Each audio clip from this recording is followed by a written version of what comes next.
వేమన పద్య విభావరి 9వ సంచికకు స్వాగతం. నమస్కారం మిత్రులారా, బంధువులారా, సోదర సోదరీమణులారా. ఉద్యోగ భారం వల్ల గత వారం రోజులుగా ఈ కార్యక్రమం చేయలేకపోయాను. క్షమించి ప్రార్థన. ఈరోజు విషయానికి ఏం చెప్పారా అని ఆలోచిస్తూ వేమన గారిని అడుగుదామని పుస్తకాన్ని ఒక్కసారిగా తెరిచాను. ఆయనకు నమస్కారం చేసి నాకు కనిపించిన పద్యం తెరిచిన పుట ఈ మధ్య నాకు స్నేహితుడు పంపిన వీడియోకి సమాధానమా అని అనిపించింది. ఆ వీడియోలో ఒక వ్యక్తి మైక్లో టచ్ టచ్ టచ్ అని అరుస్తూ ఏదో తెలియని పిచ్చి భాష వాగుతూ ఇప్పుడు మీకు బాగైపోయింది అంటున్నాడు. అంటే ఆ వేదిక మీద ఉన్న వాళ్ళు ఏదో అనారోగ్యంతో బాధపడుతున్నారు. ఈయన మైక్లో టచ్ టచ్ అని గట్టి గట్టిగా అరుస్తున్నాడు. అలా ఒక 60 మంది 50-60 మంది దాకా వేదిక మీద ఉంటారు. అలాంటి రోగులు ఇలాంటి మాయగాళ్ల రోగం కుదర్చడానికి ఈ వేమన పద్యం నీతి విభాగం నుంచి ఈరోజు 5 పద్యాలు నీతి విభాగం నుండి తీసుకుంటున్నామండి. ఇది కలియుగాబ్దం 5126, శాలివాహన శకం 1947, క్రోధనామ సంవత్సరం, దక్షిణాయనం, శరదృతువు, కార్తీక మాసం, కృష్ణపక్షం, ద్వాదశి బుధవారం, సామాన్య శకం 27/11/2024 ధ్వనిముద్రణ చేయబడింది. వ్యాధి కలిగినేని వైద్యుని చేతను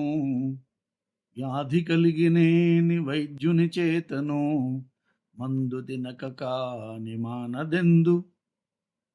వ్యాధి కలిగినేని వైద్యుని చేతను మందు తినక కాని మానదెందు. చంతదీపమిడక చీకటి పాయునా విశ్వదాభిరామ వినురవేమ. ఎంత బాగా చెప్పాడు చూడండి. వ్యాధి కలిగినేని ఏదైనా వ్యాధి వస్తే వైద్యుని చేత మందు తినకుండా ఎక్కడైనా మానుతుందా? వ్యాధి కలిగినేని వైద్యుని చేతను మందు తినక కాని మానదెందు. వ్యాధి కలిగినేని వైద్యుని చేతను మందు తినక కాని మానదెందు. చెంత దీపమిడక, చెంత అంటే దగ్గరగా, ఎక్కడైతే చీకటి ఉందో అక్కడ. చెంత దీపమిడక చీకటి పాయిన, చీకటి ఉంది, ఆ చీకటి చెంతనే దీపం పెట్టాలి. దీపం పెడితేనే కానీ ఆ చీకటి పోదు. అలాగే రోగం వచ్చిందనుకోండి, వైద్యుడి చేతి నుంచి ఏదైనా మందు తీసుకుని మందు తింటేనే కానీ అది మానదు. సో వ్యాధి కలిగితే వైద్యుని చేతను మందు తినక కాని మానదెందు. వైద్యుని చేతి నుంచి మందు తీసుకుంటేనే కానీ మానదు ఎక్కడైనా కూడా. చెంత దీపమిడక చీకటి పాయునా, చీకటి దగ్గర దీపం పెడితేనే కానీ ఆ చీకటి పోదు. విశ్వదాభిరామ వినురవేమ. రోగం తగ్గాలంటే వైద్యులు ఇచ్చే మందులు తీసుకొనక తప్పదు. జ్ఞానం అనే దీపం లేకుంటే అజ్ఞానం అనే చీకట్లు పోవడం ఎలాగా? అది ఒకటి ఉపమాలంకారంలో చెప్తూనే ఇంకోటి దాంట్లో ఉన్న డీప్ ఫిలాసఫీని కూడా ఆయన మనకి చెప్తున్నారు. ఇది 2294 పద్యం అండి.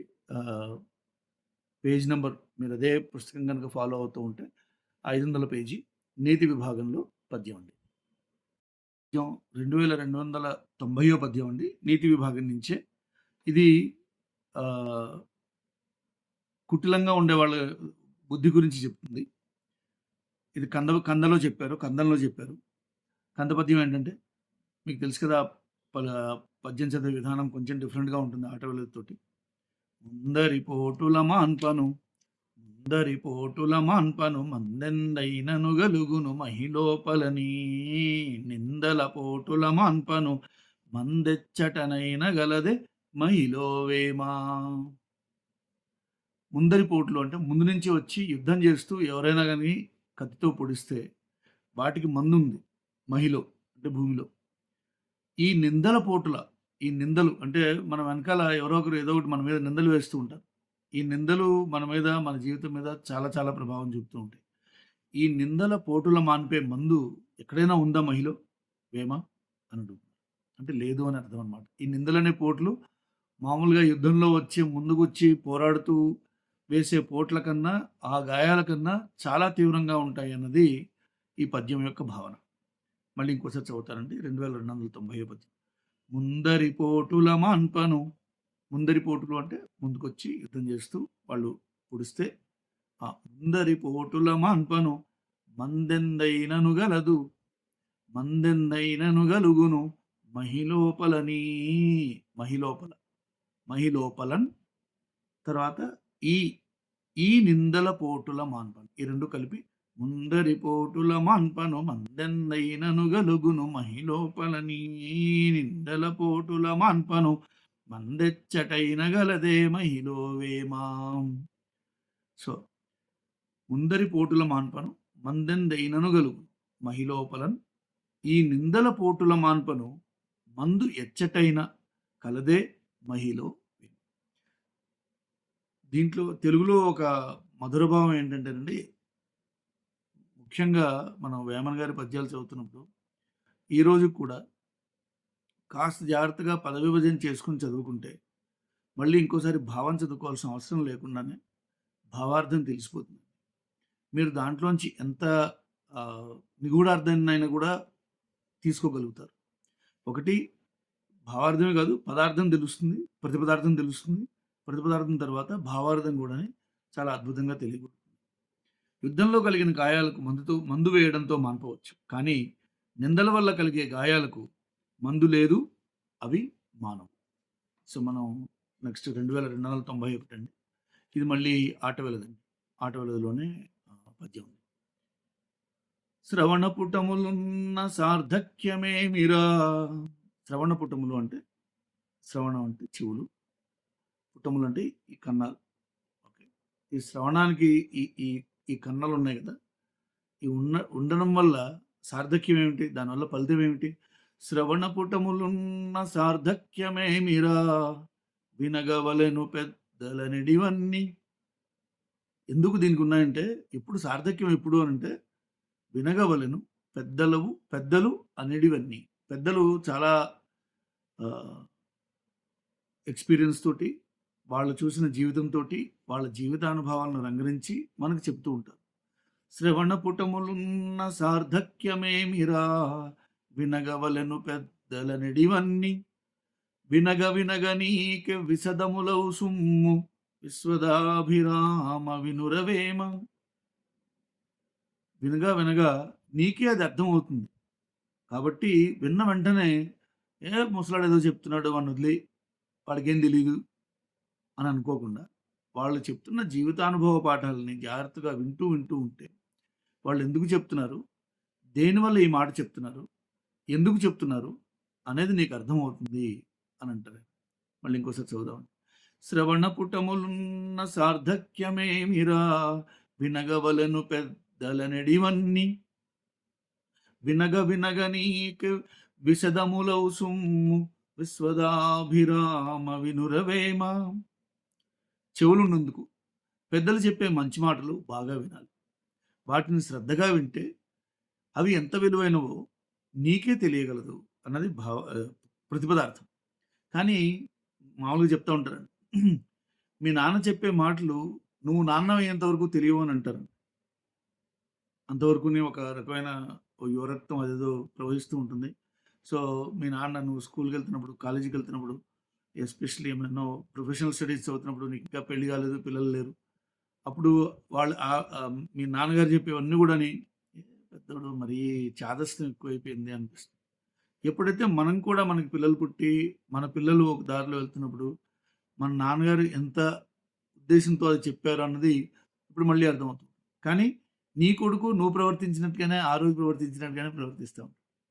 సో వీటినన్నింటినీ కొంచెం ఇచ్చేయడానికి సో వేమన గారు ఆ రోజుల్లోనే చెప్పిన ఇదన్నమాట. ఇది ఒక రకంగా చెప్పాలంటే యువకులందరికీ వినవలసింది. ఎందుకంటే మేము కూడా అదే స్థాయి నుంచి వచ్చాం. ఆ టైంలో మేము తప్పు చేసాం, తప్పు చేయకూడదనే ఉద్దేశంతో మళ్ళీ చెప్తున్నాం. 2292 పద్యం అండి. కుండ కుంభమన్న కొండ పర్వతమన్న ఉప్పులవణమన్న నొకటి కాదే, భాషలిట్లు వేరు పరతత్వమొక్కటే విశ్వదాభిరామ వినురవేమ. ఒకానొక టైంలో ఏంటంటేని తెలుగులో కూడాని ఆంధ్ర సంస్కృత పద్యాలలో సో సంస్కృతం ఎక్కువ ఉండాలా? లేకపోతే తెలుగుదనం ఎక్కువ ఉండాలా? అని పండితుల మధ్య చర్చలు బాగా జరిగాయి. సో ఈయన ఒక చిన్న పద్యంతోటి దాన్ని తీసి పారేశాడు. మీరు చెప్తున్న పరతత్వం ఒకటే అయినప్పుడు దేంట్లో చేస్తే ఏంటి ప్రాబ్లం?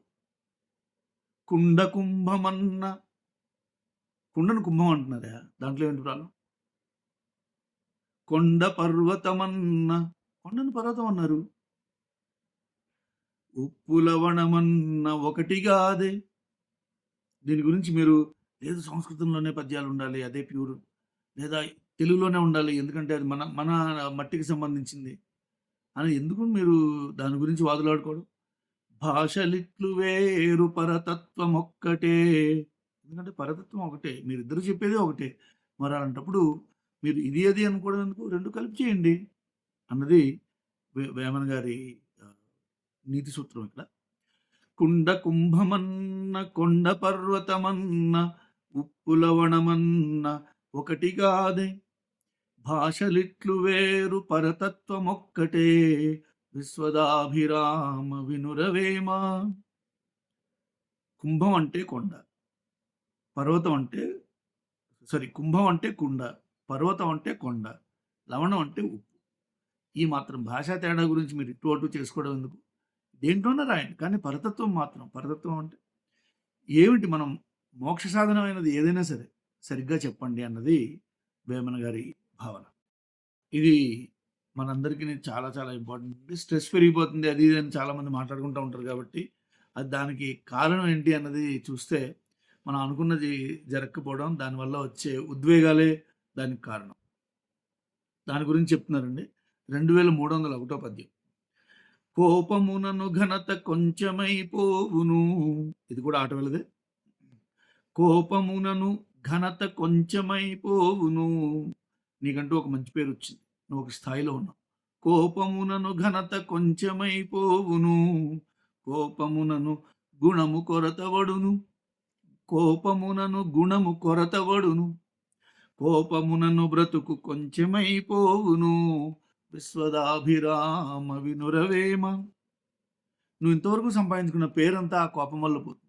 చూడండి ఎంతమంది సెలబ్రిటీస్ ఏ విధంగా అయితే చేస్తున్నారో వాళ్ళ కోపాల వల్ల కానీ దేని వల్ల కానీ వాళ్ళ ఉద్వేగాల్ని అదుపులో పెట్టుకోకపోవడం వల్ల వచ్చే పర్యవసానాలు మీరు చూస్తే అరే ఇంత మంచివాడు ఇలా అయిపోయాడండి అని అనిపిస్తుంది.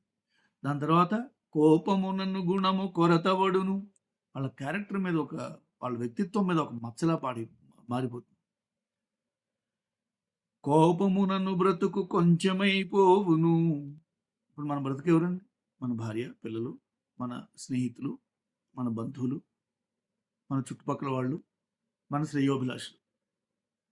మనం కోపంగా ప్రతిసారి ఉంటే బ్రతుకు కొంచెం అయిపోవడం అంటేనే మన పరిధి తక్కువైపోవడం.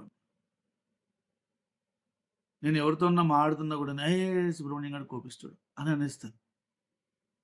వాడి దగ్గరికి వెళ్ళొద్దంట. అప్పుడేమవుతుంది? సో కోపమున ఘనత కొంచెం అయిపోతుంది, తర్వాత గుణము కొంచెం అయిపోతుంది, తర్వాత బ్రతుకు కొంచెం అయిపోతుంది. సో అలాంటప్పుడు కోపం మనకు అవసరం. ఉద్విగ్నతల్ని కంట్రోల్లో ఉంచుకోవాలి అన్నది ఈ పద్యం యొక్క భావన. ఈ రోజుతో దీంతో ఈ సంచికకి ముగింపు పలుకుదాం, జయం పలుకుదాం. మళ్ళీ వచ్చే సంచికలో కలుద్దాం. శుభం.